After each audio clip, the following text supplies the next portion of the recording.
അസ്സലാമു അലൈക്കും പ്രിയപ്പെട്ടവരെ, ഇന്ന് നമ്മൾ ചർച്ച ചെയ്യുന്നത് 1-ാം ക്ലാസ്സിലെ തഫ്ഹീമു തിലാവയാണ്.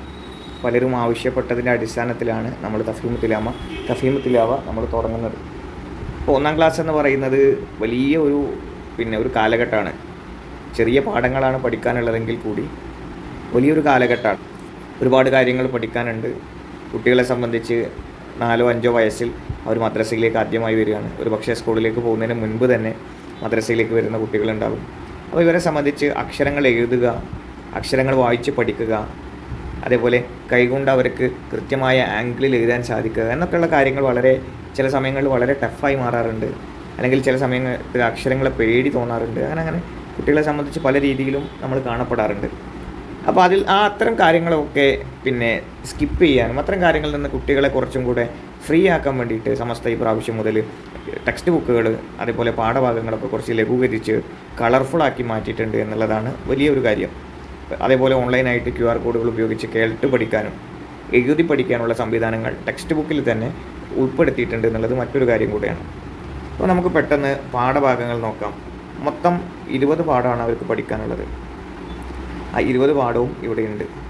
അതിൽ 1-ാമത്തെ പാഠമാണ് അദബുൻ. അതാണ് നമുക്ക് പഠിക്കാനുള്ളത്. അദബുൻ എന്നുള്ള പാഠത്തിൽ നമുക്ക് പഠിക്കാനുള്ളത് ഫത്തഹിനെ കുറിച്ചിട്ടാണ്.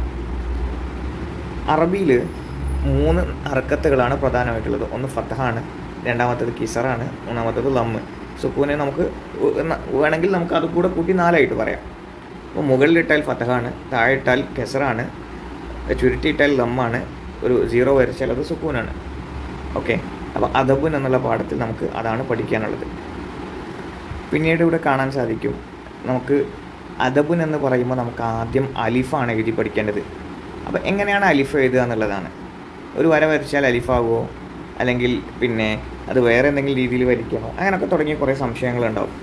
അപ്പോൾ നമ്മൾ ഏറ്റവും ബേസിക്കായിട്ട് ഒരു കുട്ടിയെ നമ്മൾ സിമ്പിളായിട്ട് കാര്യങ്ങൾ പറഞ്ഞു കൊടുക്കുക എന്നുള്ളതാണ്. അപ്പോൾ ഒരു വര വരച്ചാൽ അലിഫായി എന്നുള്ള രീതിയിൽ കുട്ടികൾക്ക് നമ്മൾ കൺവേ ചെയ്ത് കൊടുക്കുക, മനസ്സിലാക്കി കൊടുക്കുക. പിന്നീട് ഇവിടെ ആ കുട്ടികളുടെ കൈയുടെ ആംഗിൾ, എഴുത്ത് ഒക്കെ ശരിയാവാൻ വേണ്ടിയിട്ടുള്ള കുറേ എക്സസൈസുകളുണ്ട്. അതും നമ്മൾ കുട്ടിയുടെ കയ്യിൽ പെൻസിൽ കൊടുക്കുക, നമ്മൾ ആദ്യം കുട്ടിയെ കൊണ്ട് സ്വയം വരപ്പിക്കുക, എന്നിട്ട് നമ്മൾ ആ കുട്ടിയുടെ കയ്യിൽ പിടിച്ച് വരപ്പിക്കുക, എന്നിട്ട് വീണ്ടും ആ കുട്ടിയെ കൊണ്ട് സ്വതന്ത്രമായി വരയ്ക്കാൻ വേണ്ടിയിട്ട് നമ്മൾ പ്രചോദനം കൊടുക്കുക. അങ്ങനെ ഈ കാണുന്ന ആംഗിളുകളൊക്കെ വരയ്ക്കുമ്പോൾ സ്വാഭാവികമായിട്ടും കുട്ടിയുടെ കൈ ഒരു വഴക്കം വരും. അപ്പോൾ അവർക്ക് പഠന സൗകര്യം കുറച്ചുകൂടെ എളുപ്പമായിട്ട് മാറും. ഓക്കെ.